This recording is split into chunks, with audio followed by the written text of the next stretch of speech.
Okay, Mustoe, let's start with the game at the Etihad. Ange Postecoglou taking his Spurs team to face Pep Guardiola.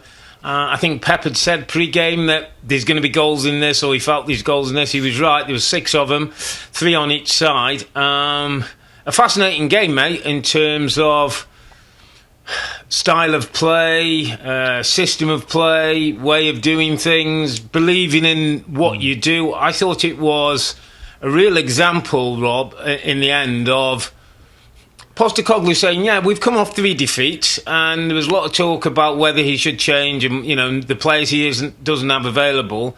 But this guy is going to, as he said, stay in a job or not playing a certain way, a certain style. And the big thing I took away from his post-match interview was the belief he has in what he's doing and the belief he has in his group of players. I thought it was fascinating to go to Manchester City and talk about belief and talk about wanting his team to play better, when most people seem to go to Manchester City and actually are so scared of City that City get on top of the game and dominate you. Yeah, it's just an interesting time to watch football in the Premier League, Rob, in terms of, you know, other teams' kind of tactical ideas, thoughts going into matches. I mean, in our era, and even in recent decade, really, most teams go there and just shut up shop and try and block out and try and hit on the counter. And to be fair, in odd moments that's worked, but for the majority, it hasn't. And I think there was some that thought maybe, given the injuries that they've got going to City, they would do something different. But I think we all knew that he wasn't going to do anything different. And because of the result 3-3 and because of the nature of it, I don't know, maybe it's going to persuade other teams to sort of think, you know what, let's just keep doing the same thing. What I like about the idea from Postecoglou, Rob, is that this group of players learn one way. They learn one way to play, and that's total football, from the back to the front, no matter where it is, home or away, no matter who it's against, strong or weak, and no matter what their squad situation, the team strength is. They continue to do the same thing, which is clear. It's clearly, you know, easier for the players to say, oh, okay, well, today we're in this kind of defensive mode, and then maybe in a game we can go into our other expansive mode. They're just one mode. And I think the result showed that you can do that, even against Man City. We'll get onto City, Robin, and why they didn't win this game in a second. But it was a very interesting. They tried to play out in the first half, Tottenham, and we did a little breakdown of Spurs making it really hard, high press. Spurs are a little bit fiddly and fancy to try and break through that. They did it very, very few times in the first half. Of course, brilliantly for the goal from the set piece, the corner they conceded and went the other end and scored with Heung-min Son. But they continued to do the same thing. And we've seen that before, Rob. Persistence in the football, trying to play out, make a mistake. Let's do it again, let's do it again, let's do it again. And in the second half, Man City's kind of willingness to press just waned a little bit, and the football worked from Tottenham, and we end up having a brilliant game of football. Just a really great example, Rob, of keep doing our thing. We're going to try over and over again, and we're playing for those opportunities where we do beat the press and we get chances to score goals, which they did. Is a brilliant game. Yeah, and Postecoglou will base his team on that, and I thought it was really interesting. I think Tim made a really interesting comment on the broadcast today, where he talked about when you see Postecoglou, he stands at the side of the pitch. He's not having to go at players for making mistakes or if things aren't going well. It's almost like he's continually giving them the confidence and the belief to play in the way that he wants. And I thought what's really interesting, it got me thinking, Rob, because he talked about at half-time, he sort of foresaw that, you know, if Spurs get a little bit overconfident and start like the skills in the nutmegs and all that, that's the kind of thing that can hurt you. Now, it led to Basuma doing something very similar. You know, City get the goal and you know, Spurs could have lost the game at that stage.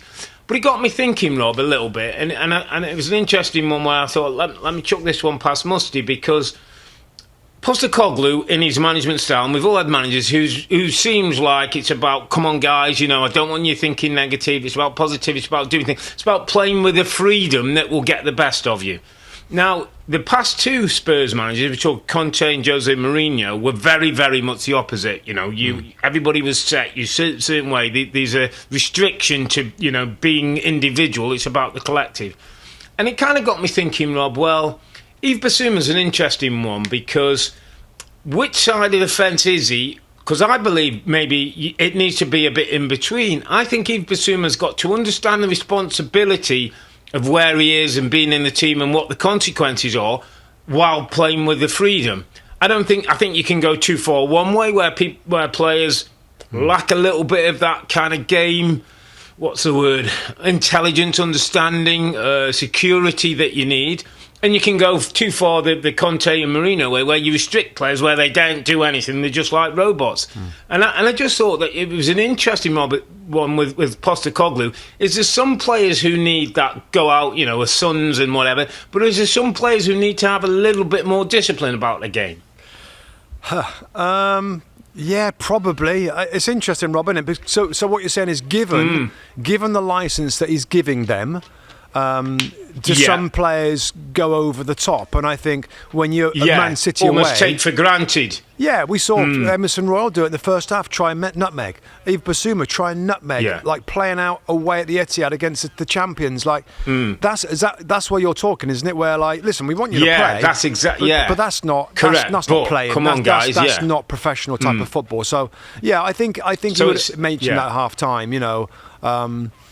Maybe it's the thing that you have to watch for, Rob, given his style, his kind of, allowance of this sort of football, that the players don't get a little bit blasé and think that they can take liberties a little bit trying to play it, because particularly against City's press, it's really hard to do. It was. And Tim mentioned it at half time, didn't he? It was kind of funny that he said, Rebecca asked us, like, what would you do differently? And I think Tim said, well, he might just say the players, less of the nutmegs. And my goodness, didn't we see when it led to a goal in the second half as well? So those little details, I'm sure, will be ironed out. Bigger picture, though, is that that philosophy is that's got them a point. That's got them a point. I mean, Jim Beglin, Rob, and we know Jim very well. He's a brilliant guy and a really good commentator. It's tempting for commentators and analysts and fans and whatever to look at them and say, and Rebecca kind of sometimes hinted with her questions, is this really the right thing to do? To be so intricate away from home. And Jim in commentary almost said, like, maybe they should vary it a little bit and go a little bit longer, where I don't think that's not going to happen, because, Robert, you're like, well, okay, so we're varying it. Oh, right then, so I'm a midfield player. If we're not going to play out, I need to know that, because I'm going to run forward and support the forward. Are we doing it? Are we not doing it? I just think that gets a little bit of confusion. If everybody's like, we're going to play out, we're playing out, then everybody, Rob, knows where to be to try and help that plan of playing out, instead of like, if it's going long, I'm going to start running towards my forwards for the second balls, for the knockdowns. So I don't necessarily think, even though it seems to make sense, change it a little bit, go a little bit longer. I don't know whether that's the right way. He doesn't change anything, and look what happened. Look what happened. It opened up as City got a little bit more, and we'll switch to City now, Rob, if you're okay with that. That City just fell away from the game again, Rob, like they did against Liverpool in the second half. They get up, they have an advantage, and I'll throw a question back to you. Is there something different with City where this year they're a little overconfident when they take the lead, particularly at home, and fall away from what got them there in the first place in terms of the high pressing, the energy and the quality? They drop back and let Spurs back into the game. It's a good question. I knew it was coming. Just quickly finishing on the Spurs angle, as you were saying, I think, and I agree with you. I'm the same with the Postecoglou thing, where sometimes, Rob, I think your system of play and belief in what you do is more important, maybe when you lose or things don't go so well, as when it's going well. Because when you're going well, everybody can pile on, it's great football, they're great to watch, he's changed the football club, he's changed players. As soon as things start going wrong, should he go back to the way they were? Exactly. Well, actually, no. That's where he's got to stay with what he is. And he's believed in it, and now they've just gone away and drawn with the champions, gone toe-to-toe, and find themselves in a good place. So, no, absolutely not. In terms of City, I don't think it's quite as easy as saying they're gone a bit. And I know people will suggest the treble, and I know people will suggest, like, I don't know, is it winning titles on the bounce? Eventually it's going to wear off on you.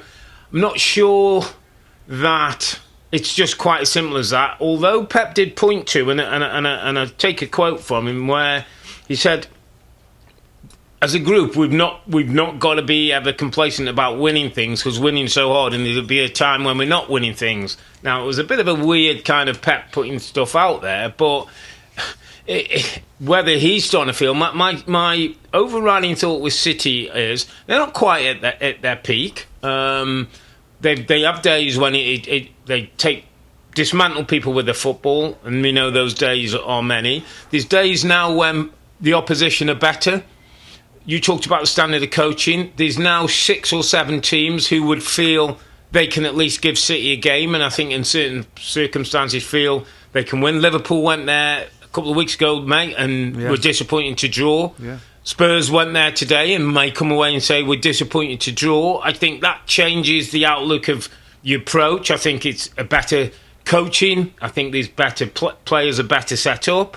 And also that City get better Christmas onwards. And that City, if you look year on year, they're not far off where they normally are, but second half of the season is when they seem to kick on. And with De Bruyne to come back in that time and Stones to come back in that time, you probably see a more similar City than we've seen, with that drive, with that hunger, and with that quality that overcomes the opposition. Right, it's interesting, Rob. So you're basically saying there's nothing different with their attitude and their drive and their confidence or their overconfidence or their desire. You're seeing it as, you know what, they're not playing at the peak right now. We've seen this before. They'll find that peak later on. You think it's more that than Correct. Where more maybe we're all trying to find a little chink in the armour of their mentality. Yeah, I think people were looking, the Grealish. There was a big Grealish thing. Oh, he didn't score. He scored today. Yeah. Doku's come in. I think sometimes it can be a bit too easy to do that and look for something that if somebody makes a mistake. But listen, time will tell. What I do feel is, and I've said on the poddies before, I think less points wins you the title this year. I think more teams are going to take more points off each other, Rob, especially up at that top end of the table. And City generally find the way and find the form that gets them to the top of the table. This year might be a challenge because there's other teams who might be contesting it.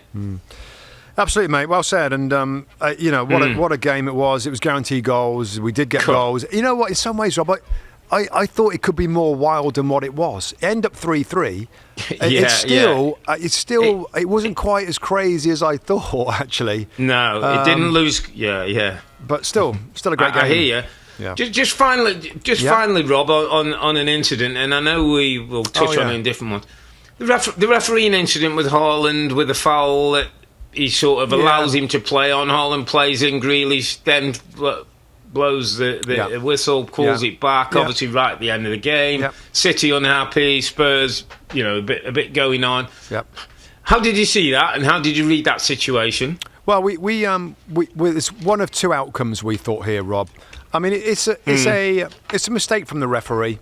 It's just a mistake. Yeah. I don't feel strongly about this one at all. He's either, and this is what Tim noticed, he put the whistle in his mouth. He may have peeped out a little whistle, right? Then he thought, I'll play advantage. Then he's like, well, I did actually whistle. I've got to whistle again. That, and stop it. Or he's not blown his whistle. He's won an advantage. He's seen the ball play up there, and I think it got a little bit behind Grealish, and maybe he's thinking it wasn't a great chance.